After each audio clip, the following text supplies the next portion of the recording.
Hello and welcome to another episode of the Bearded Mystic Podcast, and I'm your host Rahul N. Singh. Thank you very much for joining today, for taking out the time to watch or listen to this podcast episode.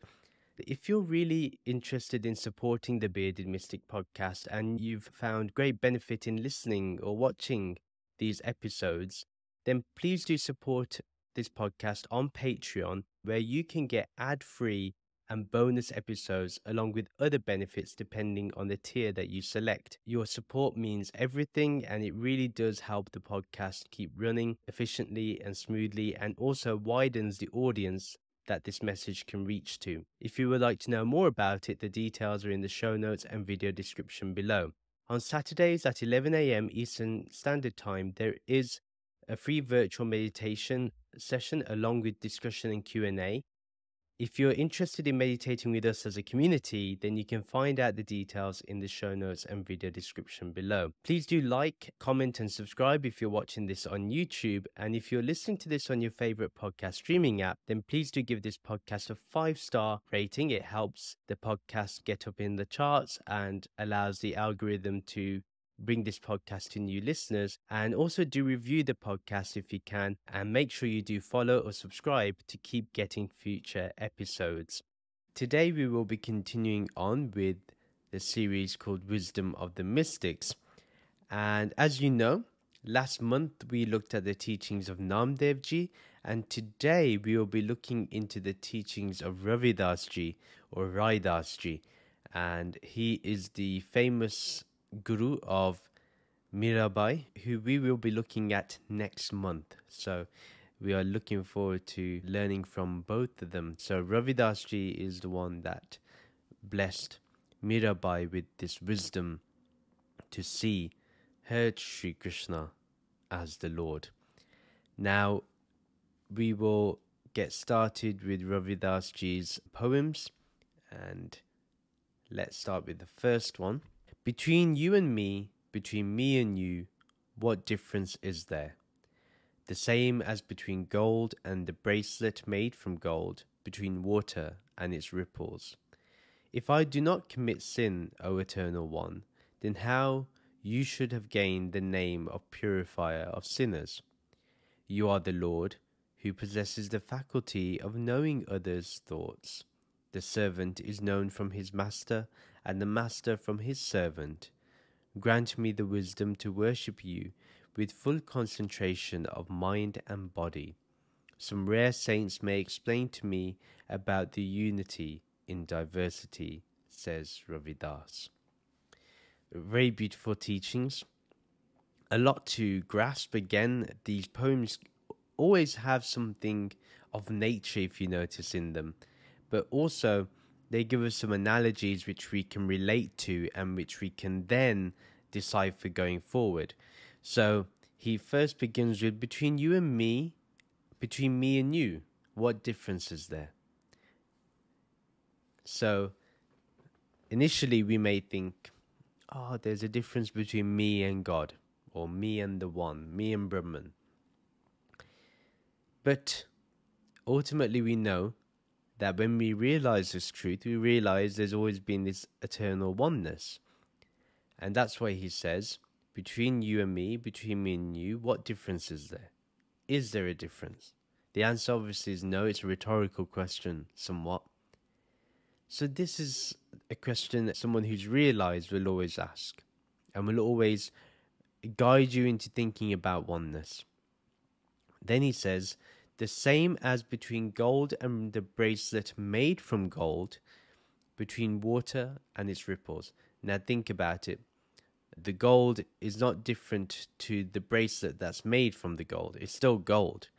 You know, I can have a bracelet, I can have a chain here, a necklace, a ring. It can be made out of gold. It may be a bracelet, a ring, necklace, whatever, but ultimately it's all made from one same substance, which is gold. It's just a modification of gold, but it's still the same thing. We just call it something different. Same thing between water and its ripples. The ripples are water itself. It's not anything different. It's not anything separate to it. So this is something we can understand as well, that there's no separation. Yeah, although there's a multiplicity of name and form, but ultimately it's just the one. Yeah, it's the one that's playing this game of name and form. Then he says, and this is an interesting one, because when people who are in duality, may say, or there's some philosophies that believe that, oh, I'm a sinner. I have done a lot of bad things in my life. I've done bad karma in my life. Who knows what I did in my past life? What then? So Ravidas ji goes a step further. He says, if I do not commit sin, O Eternal One, then how should you have gained the name of purifier of sinners? It's an interesting line. So he says, if I do not commit sin, if I do not commit bad deeds, then you cannot be called the purifier of sinners,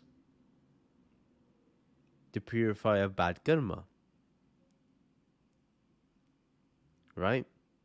You only have that name because of sin. So it's okay. Again, it's a very subtle line, a subtle leap you have to take to understand this. So he's saying, because of my actions, you have been given a name.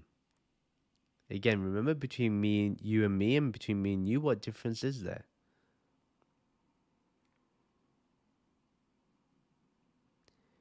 Then he says, you are the Lord who possesses the faculty of knowing others' thoughts. So if it's the same one, then it knows the thoughts of everyone. Because that everyone is the one itself. So anyone who thinks they have a separate thought out of this one is misguided. There's only the one. Then he says, the servant is known from his master, and the master from his servant. Let's translate the servant to disciple and master to a guru. The disciple is known from his guru, and the guru is known from his disciple. If you think of it in this way, because I feel this is what Ravidas ji is trying to say. The disciple is as good as the guru, and the guru is as good as the disciple. So sometimes we think that there are false gurus. Most likely, if you deeply look, there are false disciples there. And whenever there's a good guru, there's a guru that you respect and you like, you'll notice that there are disciples there that are good. I'm not saying that everyone is good or everyone is bad in any case. What I'm saying is, you'll find that the majority is of that. So a good guru, a decent guru, a genuine guru will have genuine disciples. And between the disciples and the guru, they know they're one and the same. They know the ultimate understanding is that they're one and the same, and there's only this one reality. There's no need to entertain this difference when it's met its course. Yeah. There's a beautiful relationship you get with the guru when there's a oneness there, when there's a true unity, and the idea of separation and difference, when that ends, then I believe the guru is born in that moment. Before, they're just a teacher that you learn from. But the moment you become one with the guru, that's when the guru is born. That's when the relationship really blossoms. And it becomes a deep-leveled friendship. Deep level friendship. Then he says, grant me the wisdom to worship you with full concentration of mind and body. So again, of this one. Grant me the wisdom, give me the vivek, give me the discernment to understand that you are the only real one. So that with the full concentration of mind and body, my whole body and mind should be able to concentrate on you. When we sit down for meditation, sometimes we're aching. Sometimes our mind is going elsewhere. Now he's saying, allow me to have that discernment, that strength to just concentrate fully on you. No other thoughts should enter. No other feeling should enter. Nothing else should enter. Only the remembrance of you. Then he says, some rare saints may explain to me about the unity and diversity, says Ravidas. Only rare people talk about unity and diversity. How many people understand that even though there's diversity, there's a single thread going through that diversity, that there's unity, that there's oneness in that diversity? How many people accept it? How many people really practice it? Only a rare few discuss it. Everybody else is telling you how you're different. There's only one unique you, everyone else is different. You're unique to everyone. You know, if you ever get into the trap of this law of attraction, get whatever you desire, whatever you dream, you know, your Tony Robbins and all these type of people, when you fall under their trap, I'm not saying it's not beneficial. I think it's beneficial for some. But once you fall under their trap, they always say that you're different to everyone. The fundamental message is that you're different. They're saying, you're different. I've done this. Think about it. They're saying they're rich. How are they rich? They've put these seminars for thousands of dollars. You pay for it. Who's made them rich? You. But a lot of people don't see this. They'll say to you, oh yeah, I've got successful businesses. Which business? They're talking about this one. And because they're successful here, they invest in other businesses. But guess who gave the money? You. So they're not rare saints, those people. The rare saints are those who are spiritual, who say that you are not different to the Lord. You're not different to God. You're one and the same. Do not fall under the trap of the appearance of the world. That diversity, even that is held by the one. That has arisen from the one. That's the reflection of the one. This diversity is united. So it's pretty simple, right? If you think about it. But only a rare few ever talk about it. And even today, the takers of truth are extremely rare. Very, very rare. And that's the way it is. It's always been this way. It's never been different. It's always been this way. So that's the end of the first quote. Now let's get to the second one. He says, and we'll read the whole poem, then we'll go line by line. All souls are part and parcel of the Atma, who is true and self-illuminated. He is self-existent, continuous, and sustains without food. The man, creation of 5 elements, remains busy in the imagination of God. He is the beginning, middle, and end of this world. He is eternal authority and constant. He is independent. He remains present in the elements of earth, insects, moths, etc. He is absorbed in everything. He is the Lord of everyone and is complete in all respect. He is the Creator. He is neither auspicious nor inauspicious. He is himself in the master, and himself is the servant. He is above duality. He is the abode of God. There is neither religion nor irreligion, neither freedom nor enslavement, neither old age nor death. Ravidas says, the God is present in all visible and invisible objects. He is the only one on this earth who is to be known. He is only self-illuminated. We'll go through this together and we'll discuss what it means. All souls are part and parcel of the Atma. If you notice here, he says part and parcel. So once that's established, he's saying they're one. It's the one same Atma, which is Brahman. So he says all these souls that you see, that you claim are different, they're all part of the one. In fact, they are the one.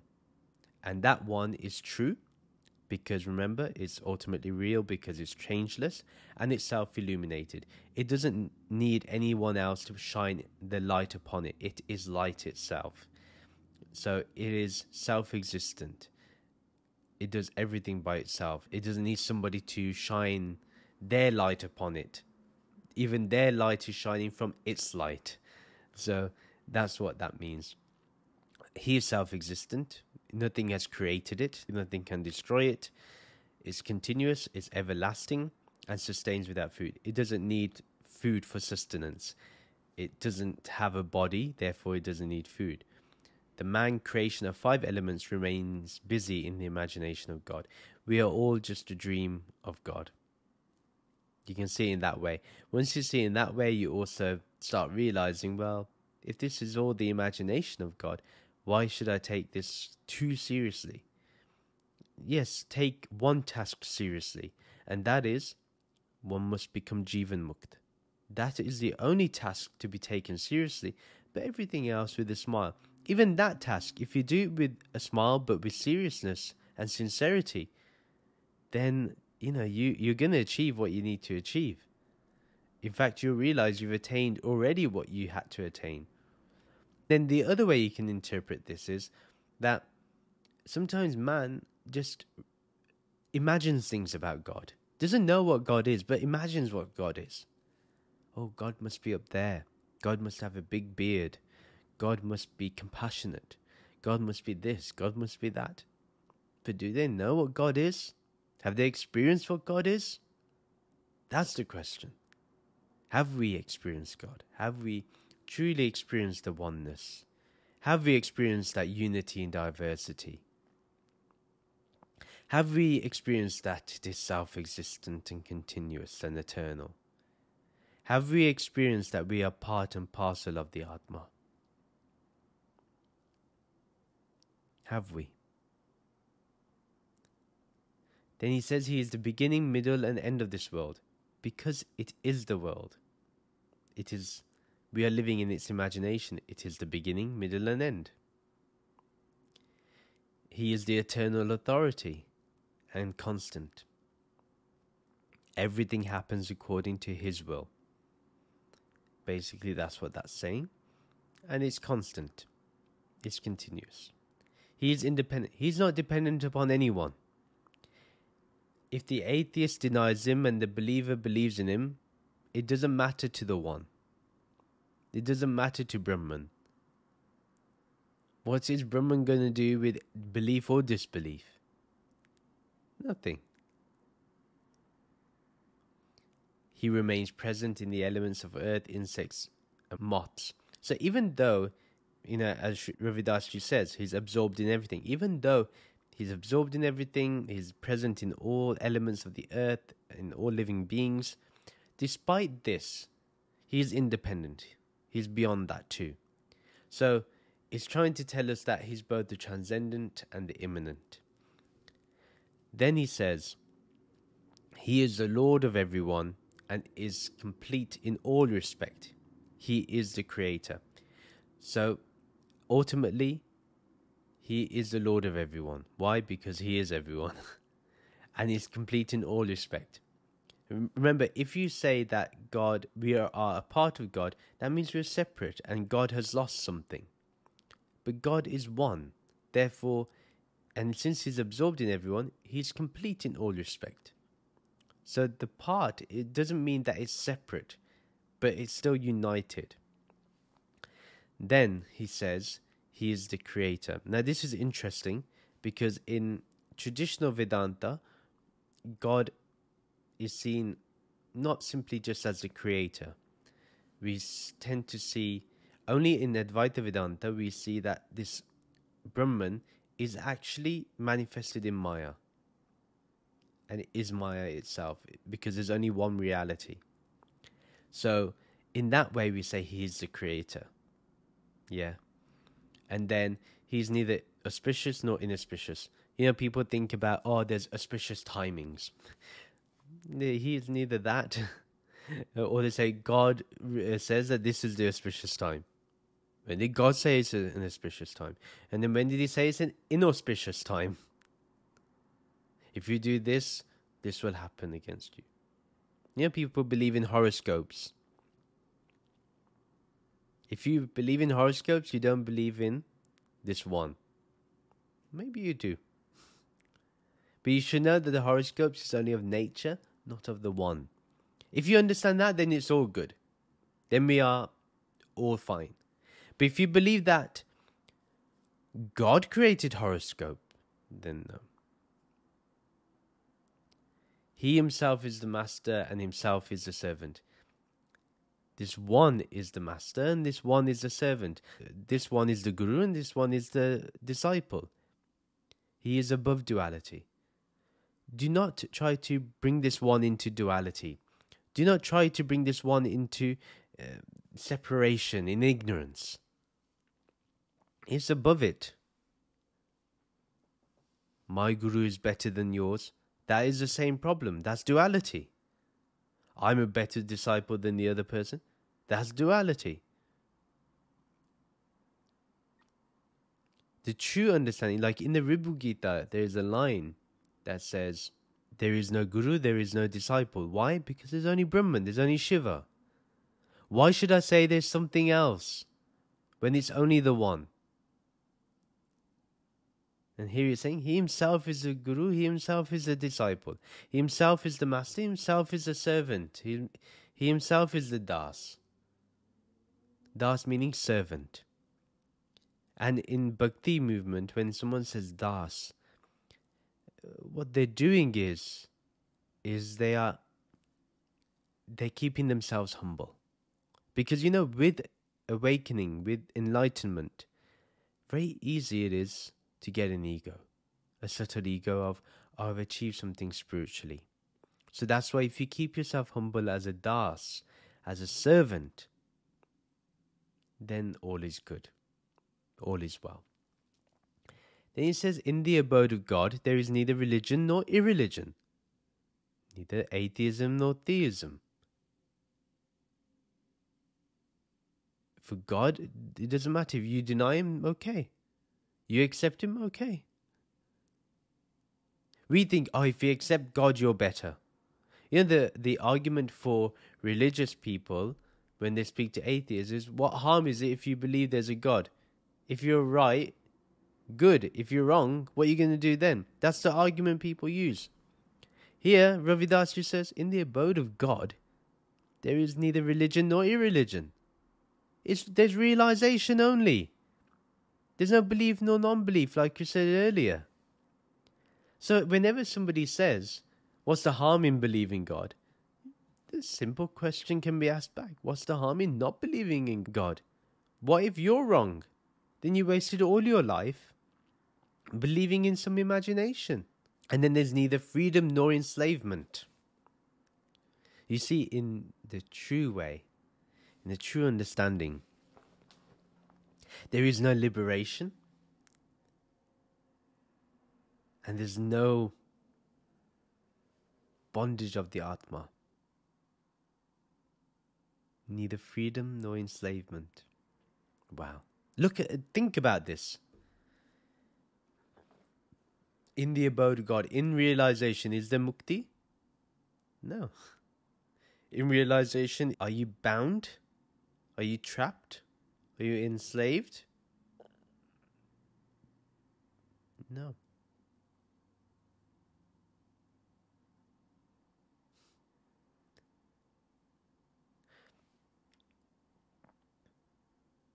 You see there's a pair of opposites here, yeah?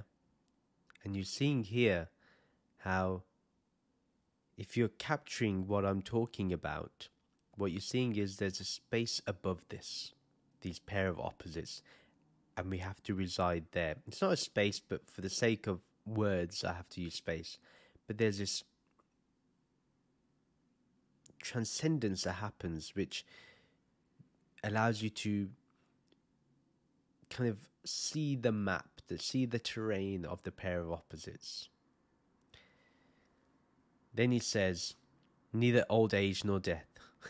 In realization, where's death and where's old age? You're forever young because you're the one. You're eternal. You're constant. You're continuous. And then he says, Ravidas says, God is present in all visible and invisible objects. He is the only one on this earth who is to be known. He is only self-illuminated. Ultimate teaching. This is non-duality completely. He says, Ravidas says, God is present in all visible and invisible objects. Whatever you see and do not see, it's present. For example, you cannot see space. You see the absence of objects. But even in this absence of objects, it is there. In the objects, it is there. What you can see, it is there. What you cannot see, it is there. He is the only one on this earth. It is the earth. It's the only one. All this manifestation that you see in this world is nothing but this one. And that is to be known. That one is to be known. Nothing else. Nothing more needs to be known. Once you know this, then you can learn about other things. But first, know about this one. And he says he is only self-illuminated. Only this one is self-illuminated. Nobody can give you illumination. The Guru shows you how to become self-illuminated. Actually, doesn't show you how.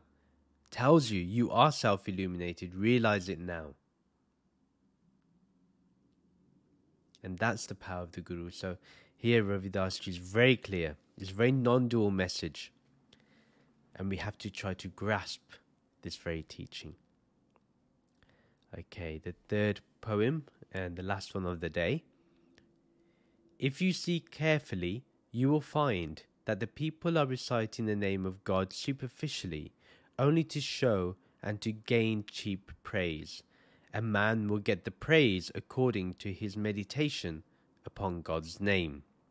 See the hypocrites, they receive education from me and later start quarreling with me.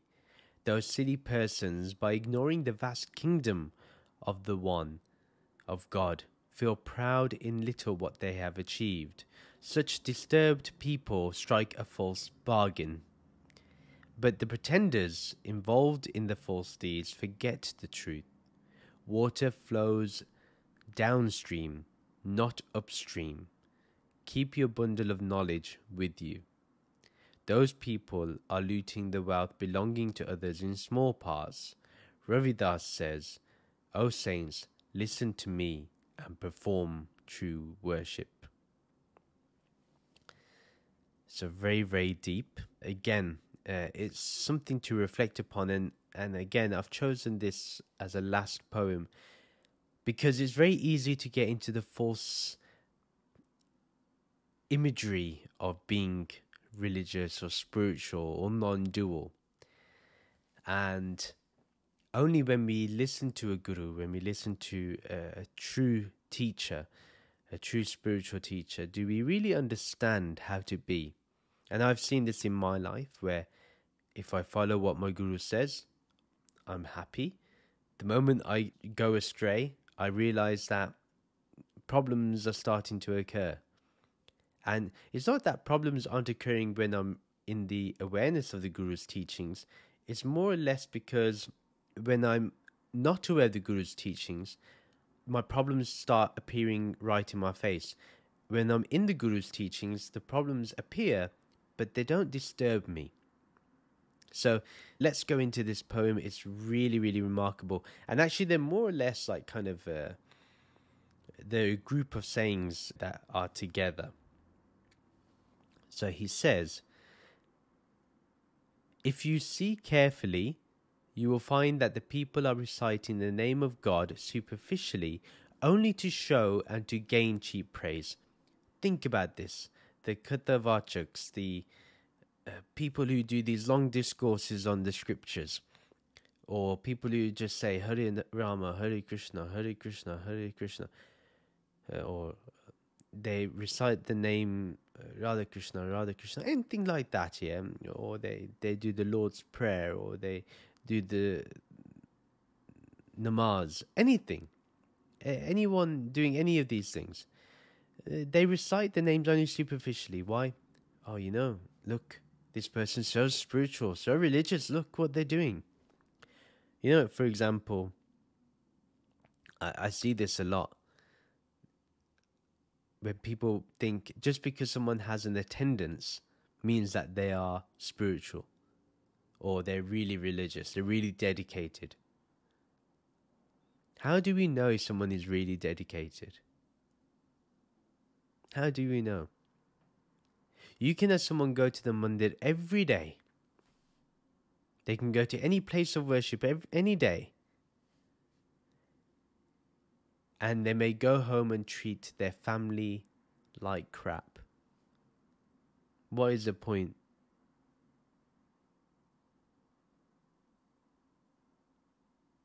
What is the point of such? But to the people around in the mandir, they're like, what a religious person. Look, we should be inspired by him or her. But at home, they torture their loved ones. So that's why Ravidas says, if you see carefully, you will find that the people are reciting the name of God superficially only to show and to gain cheap praise. It's superficial. Doesn't mean anything. There's no depth. They know that if they do this, they will get praise. Hence they do it. It says a man will get the praise according to his meditation upon God's name. Reciting it is not enough. Remembering it is more important. Meditating upon it is more important. Bringing the essence of the Lord within and without. That is ultimate. There's so many people now, they just do the singing. They do the chanting. And they're like, I'm very spiritual. Next thing you know, they call themselves swamis and rishis and acharyas and all sorts. Why? Just because they can sing the name of God? Do they know God? Do they feel the presence of the One? Or do they still think of God, Sri Krishna, or something else? Where is that silent awareness upon God's name, upon the Lord? When is that there? If you're reciting or chanting, you're just distracting the mind. Chanting is to invite meditation.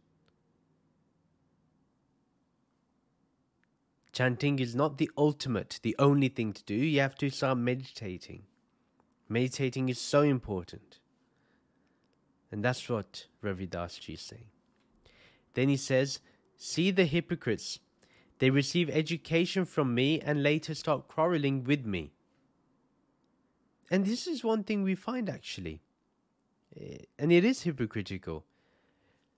We want to learn from a teacher and then we start fighting with the teacher afterwards. Now Ravidas is not saying that these people are wrong for asking questions. He's not saying this. But when we start quarreling, when we start acting the opposite of what we're being taught, that's the real argument. Saying that you're against the teaching of a guru is not more important than being against it by action. If the guru says be a good human being, and you say, why should I be a good human being? Other people are bad to me. That's one thing. But then if you start being bad to others, that's the real argument. That's the real quarreling. Being argumentative with words is not as bad as actually doing the deed that is worse. That's true hypocrisy. We say, we learn so much from our guru. We learn so much from our scriptures. And then the next thing we're doing the exact opposite.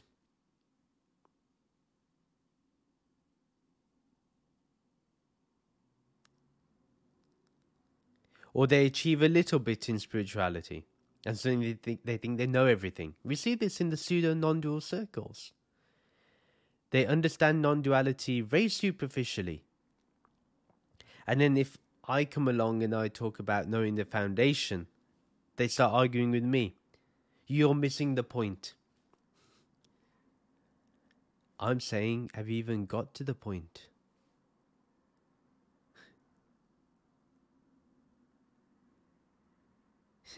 You haven't even got to the point yet. You're in love with the reflection of the point. To understand the point, you need the foundation. That's why I often say, you want to understand spirituality, first read things like the Tattva Bodh, Atma Bodh, Aparokshanubhuti. Then read the Bhagavad Gita. Then read the Upanishads. Then read Ashtavakra Gita. There's a series that you have to go through. Then you'll understand non-duality when the Guru shows you the truth. These things are meant to prepare you for the Guru. And Ravidas is very right. They just learn one thing, then what happens? Those silly persons, by ignoring the vast kingdom of the One, they feel proud in what little they have achieved. They see the reflection, they suddenly think they know this one. I know Brahman now. Do you truly understand that you are Brahman? Or is Brahman still something separate? Let me go back to pseudo non-duality. When they say, you're simply this.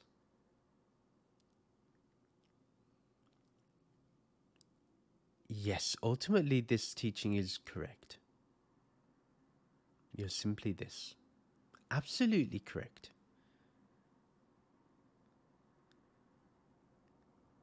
But if you can ignore saying that the whole foundation to how you got to that teaching, to that conclusion of there's just simply this, then you're wrong. Then you're becoming proud of what you've achieved. And then, if your argument is always, but there's simply this, there's just simply this, there's no seeker, there's no enlightenment, there's no this. Although ultimately you're correct, but not everybody is there. And not everybody understands this. And you always need context before you even begin with that. And that's the difference between someone fully educated in this and someone partly educated. Partly understood. Someone who's fully realized this truth knows, when do I need to entertain duality for a bit so I can get them to non-duality? That's the difference. And that's what I found in the teachers that I admire, that they do this very seamlessly.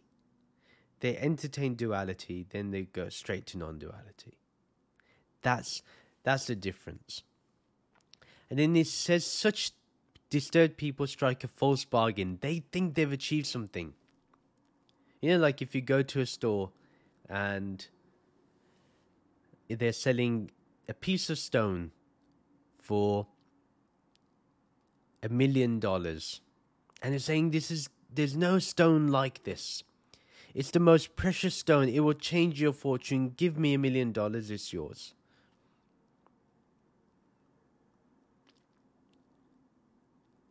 And then that person says, I haven't got 1 million, but I've got 10,000. Will you accept 10,000? The person who's selling will be like, oh, what about 20? From 1 million, they go to 20,000. And they said, okay. And then the person says 15 then. So the customer buys it for $15,000.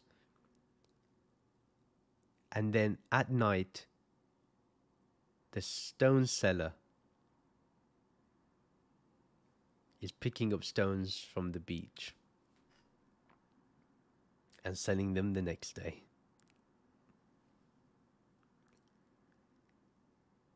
So these people are like that. They thought they brought a stone for 15,000. They got a bargain.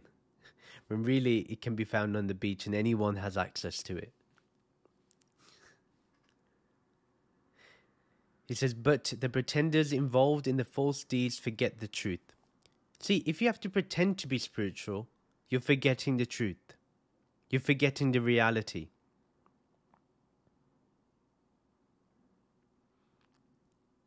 Because you have to keep up the pretense.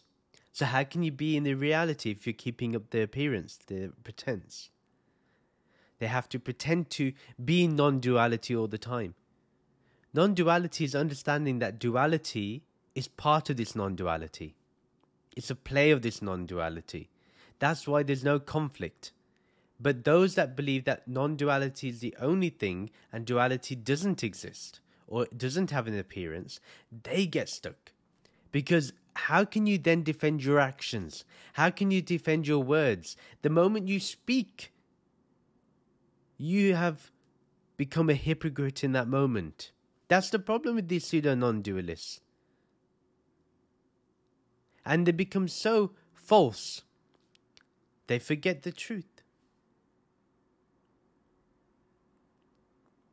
There's one person I spoke about, Haryana Reflects. She emailed me to say, can you remove your reaction to my video? I accepted it for now. But such people, you say such nonsense, then they come back to you and say, I was wrong, I need to save myself.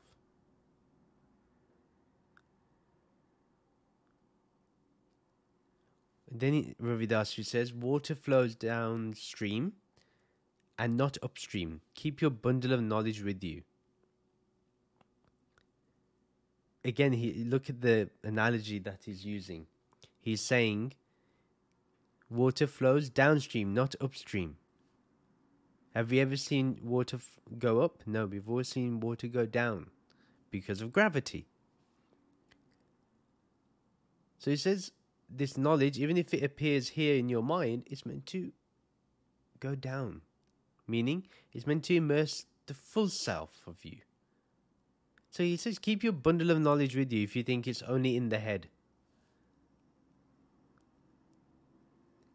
Then he says, those people are looting the wealth belonging to others in small parts. Why? Because they're being false. The real people aren't being praised. The true honest disciples aren't being praised. The true honest gurus aren't being praised. But these show-off gurus, they're being praised. You know, especially the ones that add like 10,000 things to their names. Like, does Guru Nanak Ji, he just says Nanak says. Has he added anything else to his name? Has Kabir Ji added anything to his name? Ravidas Ji added anything to? No. They don't need that stuff. Nowadays you have people, Mahamandleshwar, Brahmrishi, Mahabrahmrishi, this is not that. 1008, whatever.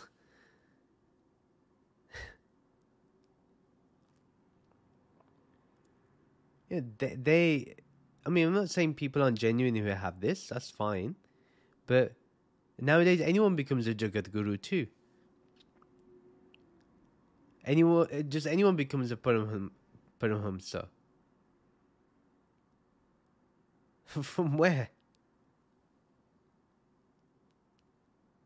These people are looting the wealth belonging to others in small parts. What they're saying is, you're taking the attention.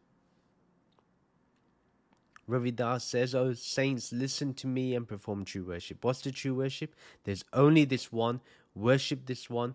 Stay focused on this one. Meditate on this one. That's it. No need to do anything else.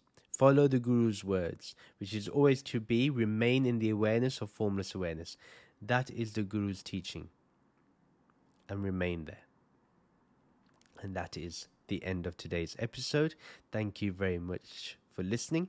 If you liked what you heard and liked what you watched, please do share this podcast with your friends and family who may enjoy this content. Do follow me on social media to keep getting updates. Join the Bearded Mystic Podcast WhatsApp community group to continue the podcast discussion. Details are in the show notes and video description below.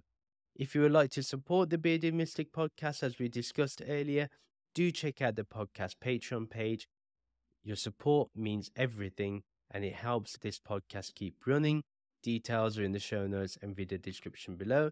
Please do rate this podcast 5 stars and do give a review either on your favorite podcast streaming app or on our website. Details are in the show notes and video description below. Please do like and comment on this video and subscribe to this YouTube channel. Do follow or subscribe to this podcast on your favorite podcast streaming app. Thank you very much for listening to this episode. Let's end with the Shanti mantra and the Soham mantra. Soham, Soham, I am that, I am that.